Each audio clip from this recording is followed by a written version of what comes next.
This is Life Rewired, the brain injury podcast for survivors by survivors. And now your host, Rob and Ashley. Hi, I'm Rob, and this is Life Rewired. Today we have a very special guest joining us from JAN. And in case you didn't know what JAN stands for, it's the Job Accommodation Network. I didn't know about this service, and I have a feeling a lot of people that's in our viewing audience didn't as well. So I reached out to Jan, and they agreed to do an interview with us today. So welcome, Melanie Whetzel. I got that right, didn't I? Yes. Okay, great. I did practice, believe it or not. So welcome, Melanie, to the program. Melanie, tell us how long you've been working with Jan, and what does Jan do? All right. Thank you. I've been working at JAN for 17 years. I'm a principal consultant, and I'm the team lead for the cognitive neurological team, which includes all types of cognitive neurological things like brain injury. JAN's been around for 40 years. Lots of people have not heard of us, but it's a good opportunity to get the word out. JAN is a free consulting service. We are a program through ODEP, which is the Office of Disability Employment Policy of the Department of Labor, and we help employers. Our main goal is to help employers and employees, individuals, understand the ADA, what their rights are under the ADA, what their responsibilities are, and how they can gain accommodations for work if that's what they need in order to keep their employment, in order to find a job, if you need accommodations for the hiring application process as well. You know, many people in our viewing audience has reached out to me before and have said, I don't know how to apply for a job. So is that something that Jan helps people do as well? Well, we don't really help people apply for a job, but we can help people understand if they need help with accommodations during that process because of a disability. Let's say all the application is online and somebody has trouble doing that because of their disability. Then how they can request accommodations that would help them with that, enable them to apply for that job and have an equal opportunity to get an interview, same as anyone else. Right. Okay. Sounds good. So when is the best time to disclose to your employer that you actually have a need for the accommodation?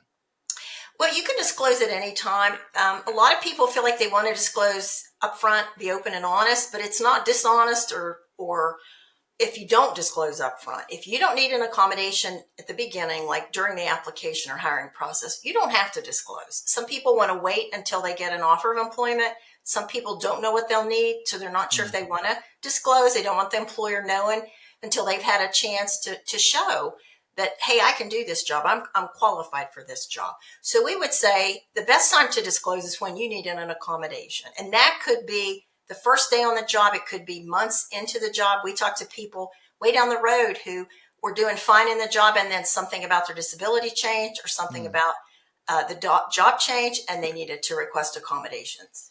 That makes sense. Yeah. So like somebody for myself, how would I determine, what accommodations would I need? Okay, what we always look at that on a case by case basis. We have on our website askjan.org. We have publications. We have a brain injury publication, and we have one on executive functioning that has lists of really good accommodations, and those are common accommodations, and it's a great place to start. But we always look on a case by case basis at the individual. What is the individual's limitations related to their brain injury, and how are those affecting them on their job? And so somebody, brain injury can mean so many different things to different people. Yes. So what is it about your brain injury? How are those limitations affecting you? What's difficult in your job? And how do we help you look at what would be the accommodations that would be needed to help with those difficulties? If it's, excuse me, if it's memory, if it's concentration, maybe multitasking, organization, those types of things, and what their specific job tasks are. Gotcha. Okay.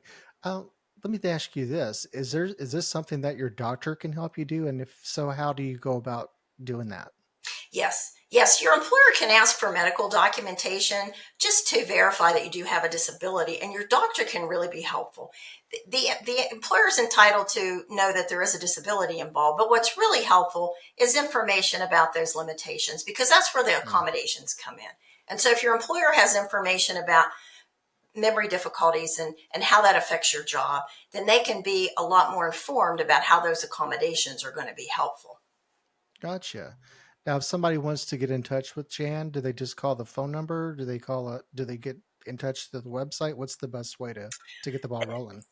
There are multiple ways you can get on the website. We have a chat, an online chat, and there's a big red button on our website. Mhm. There's a phone number, and there are two different ways to email. You can email with just questions. We have an email that's a form that you can fill out, and that gives us a lot of information. And you can also get in touch with us by social networks. Awesome. Now, just to let our viewing audience know, this isn't just limited to people with brain injuries. This could be anybody with any kind of disability. Absolutely, yes. Family members contact us. Doctors contact us, service providers, employers. We talk to pretty much whoever contacts us, and we just work in teams. So if there's a different kind of disability or the limitations are like, let's say, motor related, then the motor team Mm. would work on that. If they're more cognitive related, then our team would work on that. Great information to know. This is things that people don't think about. And when you have an injury, that's not the first thing you're thinking about is how am I going to get somebody to help me with this? You think you're going to it by yourself, and you're really not. You're really not. That's exactly right. Yeah. So, is there anything else that we could let our viewers know that would be helpful for them? Well, I just think that if you know as much as possible about your rights under the ADA, then you have that information going forward that makes you stronger in understanding what you need and explaining that to your employer and having a better outcome. And we can help you understand what those rights are and the need for the accommodations and how those accommodations could be helpful. Yeah. Like you said it best. If they need to know, they need to get in touch with you guys because you don't know what you don't know. That's exactly right. Yeah, and it does pay you off to do your homework, and it's great that there's a service out there like Jan that can help people get on the right track. Yes, absolutely. Yeah, AskJan.org. And that Jan, JAN, is for Job Accommodation Network. yeah, which is also behind you as well. So if you guys get Yes. confused, it'll be there. It'll also be linked in the description below. So if you've enjoyed this program today, make sure you like and subscribe.